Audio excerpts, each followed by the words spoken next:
Hello, my name is Raul Gonzalez. I work for Woodgrain. I've been working for Woodgrain for several years. Right now I'm going to show how to get those dents, the wood to raise off and then resurface it with the sander. So you put a little bit of water. You want to control the flow of the water, so you plug in your water and just get right on the spot, right on the spots that you want to bring out. And then allow the air and natural weight of coming back out for it to pop out. Then we'll sand it down with one of these.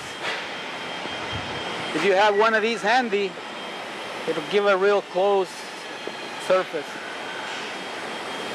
Just gotta give it time. This is a 180 grit and an orbital sander that we always use around here forever. Once you're confident that it's swollen off the natural wood to try to raise up, then you can use one of your sanders, clean it up.